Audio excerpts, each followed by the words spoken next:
Hi, welcome to Pennsylvania Newsmakers, and thanks for watching. Well, last week we had a bunch of presidential primaries, but in case you missed it, the governor of the Commonwealth of Pennsylvania put his big budget before the Pennsylvania General Assembly. It's an important topic, and it's our subject matter when Pennsylvania Newsmakers returns, plus our important financial literacy update, all after these words.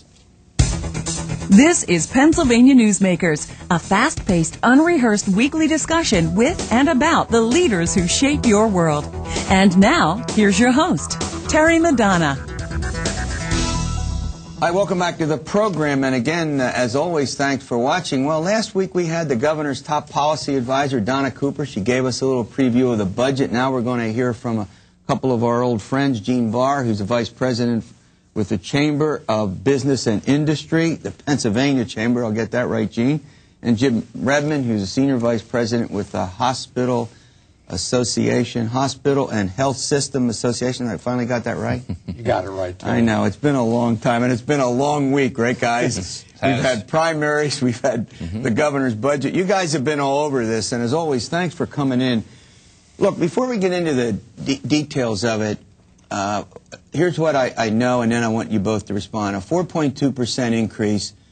There are some taxes in this, and I want you to talk about those taxes and tell us what they are.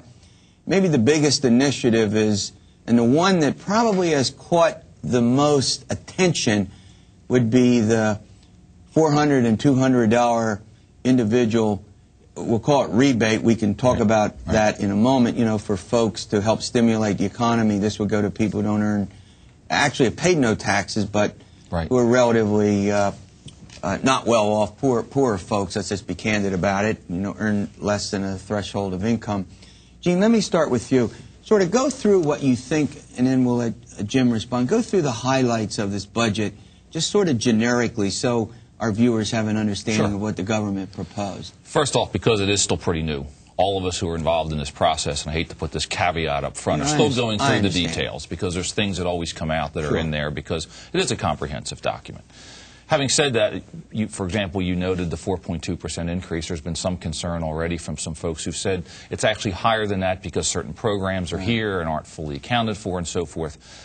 But the budget is really a combination of some things that the governor proposed last year and hasn't yet gotten through. For example, his campaign for relative to energy, his health care initiatives, many of them he did get last year, many of them he did not. So it's those, along with some other transportation infrastructure, which we're still looking at, and along with some other things. You mentioned the rebates here. Unfortunately, we found that there's actually a tax increase relative to the cap stock that's in there. So as we dig into that, we're finding other things. But I think it's fair to say it's a combination of some of the continuation of what he wanted from last year combined with a few new initiatives. But Jim Redmond, no big sort of, unlike other Governor Rendell's budgets, this doesn't have sort of the big, sweeping, overarching programs that we've traditionally seen with Governor Rendell, correct? I would say certainly this is probably the most modest budget that he's put forward so far. And you think that's a recognition of the state of the national economy? I mean, it looks like, according to reports that I've read, the state looks like it might end up with a $200 million surplus. But you know where this is all heading. If the economy slides, revenues will fall off, and next year the state could be in deficit. You think that's a real possibility? I think that's a real plus that we have going for the state. Actually, the surplus, yes, the surplus is actually expected to be around $500 million. $500 million. That's good. But as I'm told by a number of experts in this area, Pennsylvania tends to lag behind the rest of the nation in terms of economic situations. So I think a lot of lawmakers, and I'm sure the governor and his folks too, are really looking beyond this coming fiscal year and its impact. And I think that's going to play out big time in the whole budget process that is about to start. As you well know, this is a starting point. Oh, sure, and there'll be, and we'll have you guys back. We're going to be in, hopefully this will be done by June 31, and we won't have another week. Keep our fingers crossed. Yeah, well, we may be the only state in the union that has a surplus and still can't get the budget done on time. Gene, one of the $200 million I got, by the way, was from the former Speaker John Purcell when they had the big property tax vote for senior citizens, he used that number. But I think the 200 is the current, as of right now. Current. It's anticipated to be 400 to 500 So million. even with the lag in the economy, both of you agree that the surplus is likely to grow. That's what the governor said yesterday. Well, okay. Yeah. But no one, would you both agree no one knows for sure? No one knows for sure. Okay. You don't know what revenues are going to be in the next few months. Gene, one of the things that I think probably made the education community very happy is of the increases that he did propose, 5.9%. Again, with the caveats you folks mentioned into basic education, which would be a pretty substantial increase. Right. And then he wants to change the way in which that money is dispersed, with more money going to poor districts and those that are, where the kids are having some trouble speaking English. What do you think the prospect is?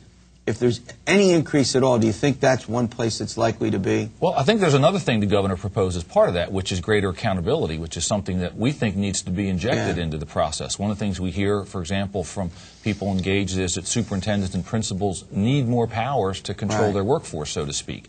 Having said that, the big question is, does the system really need more money, or are the resources not allocated properly? And I think that's a really important question. We're going to go to a break, and there's some specifics we want to get into, particularly with the taxes, and also we want to get into this health care proposal, which we have a couple little wrinkles to it that I want to ask Jim Redmond about. We'll do all of that after these words. This broadcast of Pennsylvania Newsmakers is presented by the Pennsylvania Chamber of Business and Industry, the statewide voice of business. This broadcast of Pennsylvania Newsmakers is presented by Pennsylvania Medical Society. Doctors and patients, preserve the relationship. And by the Pennsylvania Manufacturers Association. Business in Pennsylvania is our business. Hi, welcome back to Pennsylvania Newsmakers. In case you missed it, with all the attention given to the primaries last week, Governor Rendell put forward his budget to the Pennsylvania General Assembly. I think you would all agree it's probably the most important thing a governor does. Any disagreement on that? No question. I mean, we're only talking about in total something like close to $60 billion when you count the federal monies, and $28 billion. Few dollars. Certainly sets the tone for the next few months. Right, a few dollars. Jim, I want to ask you a question. One of the things that the governor made specific mention of was the rising cost for medical coverage, and I think obviously the reference was to Medicaid. I mean, he didn't always say that when he talked about folks getting health care. We've talked, you and I have chatted about this for a couple years. Give us a quick update on where you think that issue stands with providing medical coverage for the poor through the Medicaid program, which the state picks up a significant funding share for. Well, a lot of people don't fully understand the Medicaid program, and really the cost driver in the Medicaid program is taking care of our elderly and the chronically disabled individuals. I mean, these people can't work, or they're too old, they're in nursing homes, or require extensive care. We have to take care of those individuals, and we, along with a number of other groups, are obviously concerned about the Medicaid program. But it is a major portion of the state's budget, and obviously if you're trying to control expenses, you've got to pay attention to that. And the federal government, there's been debates about the federal government's share of it and the cutbacks that were proposed in the Congress. We won't get into there, but if you had a list of priorities of big possible spending increases, which we've already seen and are likely to see, is that number one on your list? Sure. In fact, at the same time that the governor was releasing his budget, President Bush was releasing his budget. Yeah. And frankly, the cuts in that area, particularly the Medicare program, are $5 billion over the next 5 years just for Pennsylvania. Which means states would either have to reduce their who gets covered, and they do have some... Lots of pressure on the states in that area. Okay. Gene, I want to switch subjects because I want to get through a bunch of these. There are a lot of important things. We'll pick these up over the next couple of months because this debate will go on. I want to ask you about this continuing debate about what to do about tolling Route 80. Right. Everybody admits, that we got serious infrastructure problems, right? Absolutely. Roads, bridges, mass transit. The nub of the matter is how we pay for it. Is the question, do we do it, and is it a good thing to do, the infrastructure improvements, or is the real debate over how we pay for it? I don't know that anyone says we don't need any of this. Yeah. I've not heard that person yet. I've heard lots of discussions about, gee, we ought to wring more, more efficiencies out of the system. Certain people are concerned because the tolls on I-80, much of those will go to public transit, for example. That's right. So a lot of those concerns relative to that. And there's certain other things that aren't even being talked about. For example, as we make cars more fuel efficient, we're going to be getting less revenue out of those cars because our motor fuel tax is affixed on a per gallon basis. Yeah. So we're not even focusing on that. So clearly we've got to find a way of driving some kind of additional dollars into infrastructure. And it's a big cost item. It's we're at least talking $700-800 million a year. It's huge. For the foreseeable future, right? It's huge, absolutely. Quickly, tolling Route 80, is it still alive or is it dead? Oh, it's still there. The feds certainly have expressed some would call it reservations. They've asked for more, some more information on it, and people are kind of all over the board. For example, people who travel the PA Turnpike say, well, I pay to use the Turnpike, why shouldn't they pay to use I-80? Meanwhile, people on I-80 say, why should I have to pay? It's always been free. I use it to commute. So there's lots. People are all over the board on this thing. Leasing the Turnpike? Still back there, particularly with the concerns over I-80. It's still back. We got to run to a break. Leasing the Turnpike, what do you hear about that? It's still alive as far as I know. Still in the mix. I mean, this is a thorny problem, but we're all in agreement. I mean, everybody I've had, conservatives, liberals, Democrats, Republicans, all say, there is a consensus that we don't have an good infrastructure, then everything is going to suffer. Absolutely. That's correct. All right, we'll be back. We'll continue our discussion following these words.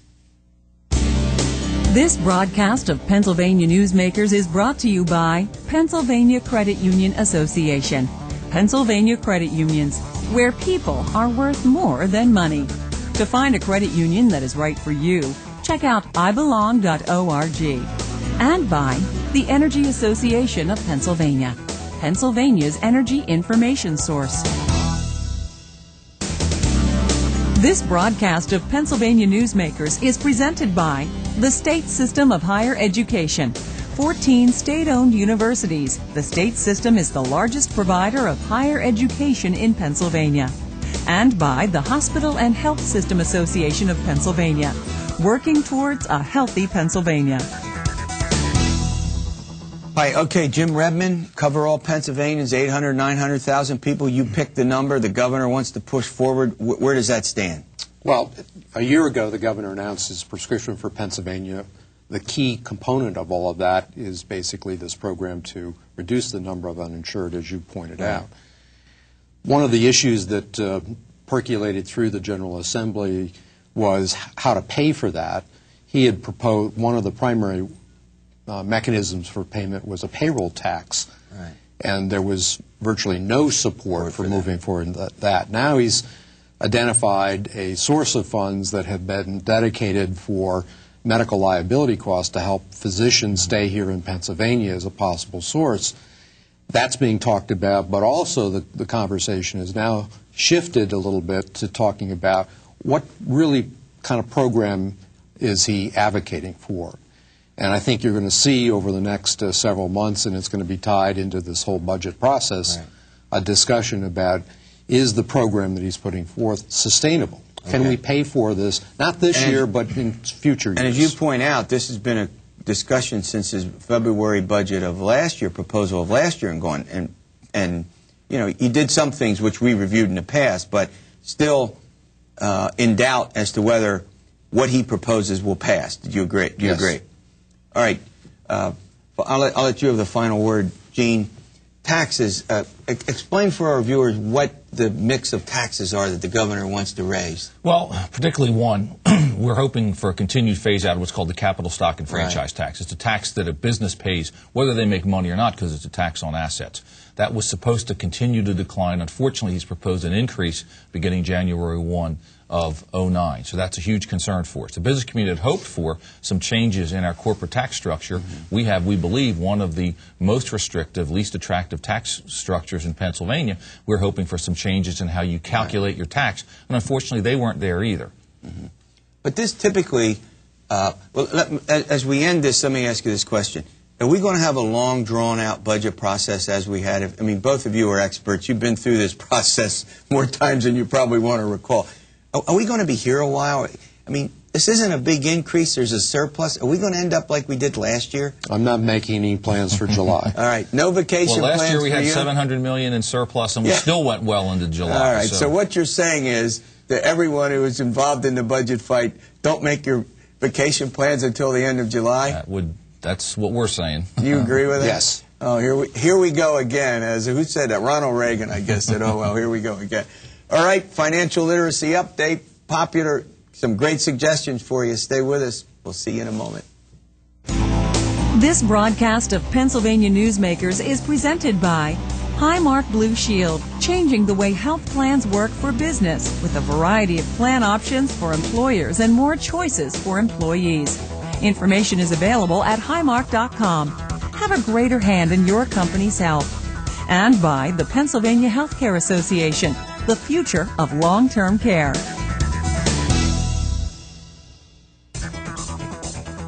This broadcast of Pennsylvania Newsmakers is presented by Penn Future, where we believe that every environmental victory grows the economy, and by the Pennsylvania Cyber Charter School, bringing educational innovation and freedom to the children of Pennsylvania. Hi, welcome back to Pennsylvania Newsmakers. Well, I tell you, managing money as the economy tightens. This is a segment you don't want to miss. Joining me, as often is the case, is Michael Wishnow. He's a Senior Vice President with the Pennsylvania Credit Union Association. And Diana Roberts, you're also often on the program. She's the CEO of the Hershey Federal Credit Union.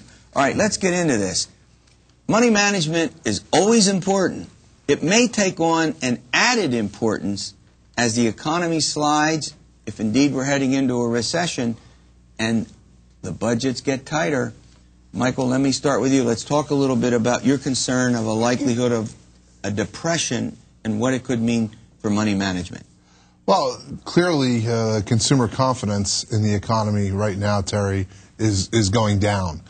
People are concerned. The elections are showing that. Yep. The stock market's showing that.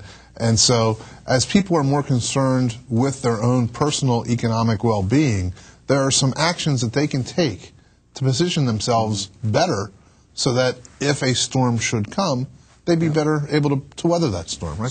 So in other words, Diana, let me ask you this. As a trend, can you tell me, as things get tight, and we've got energy prices up, and that's a problem, do people tend to kind of look, say, well, I want to try to borrow more because, and once you start getting into that cycle of, it's something we've talked about, using the credit cards, you got to be real careful about this, don't you? Especially now, yes. And credit can be a real problem.